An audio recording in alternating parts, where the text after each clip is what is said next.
myself Kusum in front of you. How are you? I hope you all are enjoying the videos and lockdown period also. I am also missing my classroom and you people too. I am also missing my staff room, playground too. क्या आप लोग भी वो सब miss कर रहे हैं? मैं तो बहुत मिस कर रही हूँ अपने क्लासरूम को, अपने बच्चों को। आई एम वेरी ईगर कि कब ये लॉकडाउन खुलेगा और कब मैं आपके पास आऊँगी। तो क्या आप भी यही सब फील कर रहे हैं? तो चलिए, जब तक ये लॉकडाउन खुलता है आप अपने घर में रहिए, खुश रहिए और हेल्दी रहिए। आप सोच रहे होंगे कि मैम आज चैप्टर नहीं शुरू कर रही, हमसे ये बातचीत क्यों कर रही है इतनी? तो बेटा, मेरा जो आज का टॉपिक है जो मैं आपके साथ डिस्कस करूंगी वो इसी से रिलेटेड है। That is dialogue writing. Dialogues जो हैं आपके सिलेबस में एक बहुत ही इंपॉर्टेंट कॉन्सेप्ट है फॉर 3 मार्क्स, जो आज मैं आप लोगों के साथ डिस्कस करूंगी। देखिए बच्चे, ऐसे अगर हम बोलेंगे डायलॉग्स तो हम बचपन से ही बहुत अच्छे से डायलॉग्स बोलते हैं। अगर हमें कोई बोलता है कि बेटा सलमान खान के डायलॉग सुनाओ, शाहरुख खान के सुनाओ, या सनी की आवाज में कुछ सुनाओ, आप बहुत अच्छे से डायलॉग्स बोलते हो।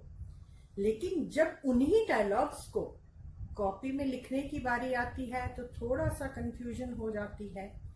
तो मैं आपको वही समझाऊंगी कि आज वो डायलॉग्स हम कैसे डिलीवर करेंगे, कैसे हम अपने आप को एग्जामिनेशन पैटर्न के लिए तैयार करेंगे। तो सबसे पहले हम बात करते हैं कि डायलॉग है क्या। तो बच्चे, जो डायलॉग्स हैं, 2 लोगों की आपस की बातचीत को हम डायलॉग बोलते हैं, या हिंदी में हम उसको संवाद कह सकते हैं। जैसे मेरी आपसे बातचीत हो रही है, आप मुझे सुन रहे हैं, देख रहे हैं, आपके कमेंट्स मुझे जो आते हैं, दे आर ऑल्सो डायलॉग्स। तो मतलब इस तरह 2 लोगों के आपस की बातचीत को हम डायलॉग बोलते हैं। तो यहाँ पे डायलॉग राइटिंग के लिए हमें 2-3 चीजों का खास ख्याल रखना है। सबसे पहले, जब आपको क्वेश्चन में दिया जाता है डायलॉग्स, उसका पर्टिकुलर आपको वो लिखा होता है कि ये संवाद जो है एक टीचर के बीच में है या स्टूडेंट के बीच में है, ये एक दुकानदार के बीच में है या एक कस्टमर के बीच में है, डॉक्टर है या पेशेंट है उसके बीच में है। तो हमें उस चीज को ध्यान में रख के डायलॉग्स की डिलीवरी करनी होती है। जैसे सपोज करो, अगर आपको दिया गया है डायलॉग एक डॉक्टर और पेशेंट के बीच की बातचीत का, उसमें तो ऑब्वियस है कि बातचीत या बीमारी की होगी या मेडिसिन की होगी। तो उसके बीच में हम टीचर को नहीं ला सकते, एजुकेशन को नहीं ला सकते। तो जो डायलॉग लिखा जाएगा या जो रिप्लाई दिया जाएगा वो उसके अकॉर्डिंगली दिया जाएगा। मतलब रिलेटेबल होना चाहिए, आपस में जो कंटेंट है वो आपस में रिलेट करना चाहिए। लाइक अगर डॉक्टर आपसे पूछ रहा है कि हाँ, आपको ये कब से ये फील हो रहा है कि आपको ये प्रॉब्लम आ रही है। जैसे कोई पेशेंट डॉक्टर को दिखाने गया है तो डॉक्टर उससे पूछेगा कि आप ये कब से फील कर रहे हैं कि आपको ये प्रॉब्लम आ रही है किसी भी चीज में। अब जो पेशेंट का रिप्लाई होगा वो तो बीमारी के रिलेटेड ही होगा ना। मतलब कि मैं ये पिछले 10 महीने से फील कर रहा हूँ या पिछले 8 महीने से फील कर रहा हूँ। कोई उसको अलग साइड, दूसरी साइड तो हम लेके जाएंगे नहीं। तो इस तरह आपको दोनों चीजों को रिलेट करना है, मतलब दोनों चीजें जो आपस में रिलेटेबल होने चाहिए। दूसरा, स्पेलिंग्स। इसमें स्पेलिंग्स का बहुत ध्यान रखना है आपने, और ग्रामर। अगर आपको ग्रामर आती है, अगर आपकी ग्रामर के ऊपर पूरी ग्रिप है, फिर तो आपके लिए डायलॉग राइटिंग जो है कोई मुश्किल नहीं है। लेकिन अगर नहीं आती है तो थोड़ा सा आपको ग्रामर को भी कवर करना पड़े। तो चलिए, सबसे पहले आज मैं जो आपको यहाँ पे 2 डायलॉग शाहिद और अंजलि के बीच में जो कन्वर्सेशन है उससे बताऊंगी कि कैसे उसका रिप्लाई दिया जाता है। हमने लिया conversation between Shahid and Anjali. आपको जो एग्जामिनेशन पैटर्न में जब आपको पेपर में क्वेश्चन आएगा वो कुछ इस हिसाब से होगा, जैसे Shahid is asking is this 9419, ये फिलिंग द ब्लैंक्स है। जो आपको रेड कलर में दिखाई दे रहा है ये फिलिंग द ब्लैंक्स है। Shahid is asking is this 9419, आगे आपको पूरा करना है। यही जो है यही प्रैक्टिस है, ये आपको पूरा करना है। अब आंसर इज, अंजलि ने जवाब दिया yes, again filling the blanks. अब उसने पूछा था, कोई भी आप उसमें भर सकते हो, कुछ भी भर सकते हो, इज दिस 94192407 और जो भी है। जो रिप्लाई होगा उसके अकॉर्डिंगली वो आपको यहां लिखना है। अंजलि ने रिप्लाई किया यस, आगे फिलिंग द ब्लैंक्स था। फिर से यस इट इज, हाँ ये है, मतलब कि वो उससे रिलेटेड है। वो अंजलि और शाहिद के बीच में बातचीत चल रही है ये फोन नंबर की। उसने पूछा क्या, जैसे आप भी कई बार बात करते हो, हेलो क्या मैं इस नंबर पे बात कर रहा हूं, इज दिस, आप भी तो आगे से यही रिप्लाई देते हो, हाँ ये वही नंबर है। तो इसी तरह Anjali reply yes it is. Done. Again Shahid replied, Shahid ने फिर से बोला I am her friend Shahid, मैं उसका दोस्त शाहिद बोल रहा हूं। अगेन फिर अंजलि मतलब हैरानी से पूछती, इट्स शाहिद, ये शाहिद है। Where from you are calling, या आप फ्रॉम वेयर भी लिख सकते हो, दोनों ठीक है। From where you are calling, ये खाली है, ये आपको भरना है। उसका क्वेश्चन सुन के वो हैरानी से बोली, ये शाहिद है, तुम कहां से बोल रहे हो। ये अब ये रिप्लाई कहां से आया, क्योंकि नीचे शाहिद का रिप्लाई पूरा था। शाहिद ने रिप्लाई किया I am calling from Srinagar, I am here for a visit, I am calling from Srinagar. इस रिप्लाई को लेकर ये जो रिप्लाई दिया अंजलि ने, इसको देख के ये रिप्लाई दिया। ठीक है बेटा। Again Anjali asked that's great, again ये फिलिंग ब्लैंक्स है, यहाँ पे ये आपको फिल करनी है। बट आप ये फिल कैसे करोगे, इसको देख के, शाहिद के रिप्लाई को देख के आप इसको फिल करोगे। शाहिद ने बोला था I wanted to give you a surprise, कि मैं तुम्हें सरप्राइज देना चाहता था। तो सरप्राइज देना चाहता था, उसका क्वेश्चन यही बना कि why did you inform me before, तुमने मुझे पहले क्यों नहीं बताया।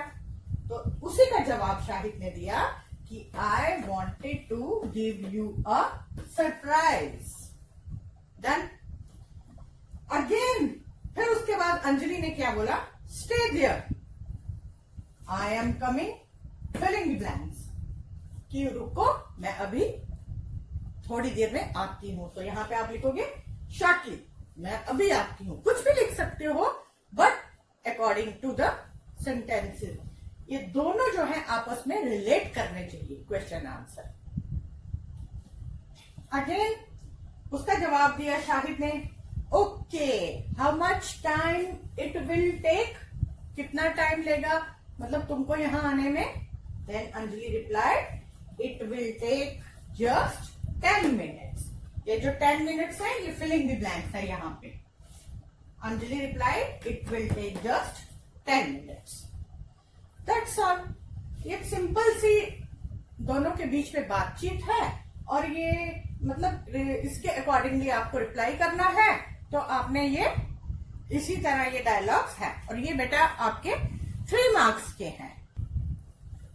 तो बेटा आप इसे, जैसा कि मैं आपको पहले भी आपसे बात करती हूँ कि अगर किसी भी क्वेश्चन को आपने लर्न करना है तो अगर आप उसे प्लेवे टेक्निक में करेंगे तो वो आपके लिए ज्यादा इजी रहेगा।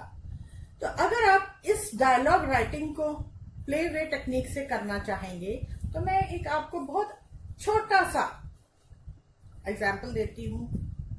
आप ऐसा कर सकते हैं, कोई आप एक्ट प्ले कीजिए, दो बच्चे आपस में एक्ट प्ले कीजिए। आजकल रामायण टीवी पे देखने को मिल रही है सुबह शाम। दो बच्चे राम या रावण का एक्ट प्ले कर सकते हैं, राम लक्ष्मण का प्ले कर सकते हैं, या आप राम सीता का प्ले कर सकते हैं। तो आप देखिए कि अगर राम ने कुछ बोला, उसके अकॉर्डिंगली सीता ने क्या रिप्लाई दिया, या अगर राम और रावण का, जब आपको रामायण में राम और रावण का युद्ध दिखाया जाता है, तो राम अगर बोलते हैं रावण सीता को वापस कर दे वरना तुम्हारे लिए अच्छा नहीं होगा, तो रावण का आगे से क्या रिप्लाई आया कि तू युद्ध कर, बाकी बातें छोड़, तू युद्ध कर। ठीक है, तो मतलब कि उसके अकॉर्डिंगली उसका रिप्लाई आया। तो आप ऐसे एक एक्ट प्ले करके कुछ भी जो आपका मन है, आप कोई मतलब कार्टून का रोल प्ले एक्ट करके रोल प्ले कर सकते हैं। छोटे बच्चे जो हैं, हमारे 10th के बच्चे तो अब छोटे तो होते नहीं हैं, वो मतलब थोड़ा कोई और रोल प्ले कर सकते हैं जिसमें उनको आसानी लगे। या आप कोई स्टोरी पढ़िए, काफी सारी स्टोरी बुक्स होती हैं जहां पे पिक्चर्स दी जाती हैं, पिक्चर्स के साथ बॉक्सेस में उनके डायलॉग्स दिए जाते हैं। इस तरह अपने आप ही, जैसे दो फ्रेंड्स बातचीत करते हैं, दो दोस्तों की बातचीत जो है वो आप देखिए कि किस तरह एक दोस्त बात कर रहा है, दूसरा उसका जवाब दे रहा है। उसके हिसाब से भी आपको डायलॉग राइटिंग का पता चलेगा कि डायलॉग्स लिखते कैसे हैं। तो इसलिए बच्चे डायलॉग राइटिंग के लिए 2-3 चीजें, बहुत आइडिया बहुत मैटर करता है कि जो आपको कंटेंट दिया जाता है, जिसके ऊपर डायलॉग बना गया है, वो आइडिया आपने ध्यान में रखना है। उस आइडिया से आगे पीछे नहीं जाना है, क्योंकि वो उसी के आसपास घूमता है। जो डायलॉग्स आपको 2 दिए जाते हैं, 2 लोगों के बीच में जो डायलॉग्स हैं, वो उसी आइडिया के आसपास घूमते हैं। तो आपने आइडिया का ध्यान रखना है, ग्रामर का ध्यान रखना है, स्पेलिंग का ध्यान रखना है, और जो आपके कंटेंट्स है वो आपस में रिलेटेबल होने चाहिए, रिलेट करने चाहिए। तो आपने इस तरह डायलॉग्स की राइटिंग करनी है, डायलॉग्स की राइटिंग करनी है। तो इस तरह बच्चे आप लोग बड़े आराम से, बड़े आसानी से डायलॉग्स को जो है कर सकते हैं, अटेम्प्ट कर सकते हैं। तो आपकी जो होम टास्क है, होम असाइनमेंट के लिए भी मैंने कर सकते हो। आपके लिए जो मेरा होम टास्क है वो आपको आपकी स्क्रीन पे शो हो जाएगा, और आप उसको अपनी नोटबुक्स पे एज यूजुअल करते जाओगे। और अगर आप अपने से भी अपनी प्रैक्टिस के लिए एक छोटा सा डायलॉग, कुछ भी आप उसको कर सकते हैं। आप एक स्क्रैप बुक बनाइए। आप आजकल घर में हैं, बहुत सारी आपकी पुरानी कॉपीज आपके पास पड़ी हुई हैं जिसके खाली पेजेस हैं, उस पे आप स्क्रैप बुक्स बनाइए। कोई भी एक कैरेक्टर जो है, एक पेज जो है एक कैरेक्टर के लिए रखो, दूसरा दूसरे के लिए रखो, और डायलॉग्स जो है उनकी पिक्चर्स काट काट के आप उन पे लगा सकते हैं, या अपने हाथों से भी लिख सकते हैं। अगर आपको इंग्लिश में प्रॉब्लम आती है, आप पहले हिंदी में ट्राई कर लीजिए। ठीक है बच्चे, कोई मुश्किल बात नहीं है। तो इस तरह ये हमारी जो डायलॉग राइटिंग है, हमारा 3 मार्क्स का हमारे सिलेबस के अकॉर्डिंगली, वो आज मैंने आपसे डिस्कस किया। तो उसके बाद हम फिर आगे एक नया कंसेप्ट ग्रामर का लेके आपसे मिलेंगे। और बेस्ट ऑफ लक बेटा, आपको हर चीज के लिए। आप अपने घर में रहिए, स्वस्थ रहिए, तंदुरुस्त रहिए। Stay home, stay safe till then.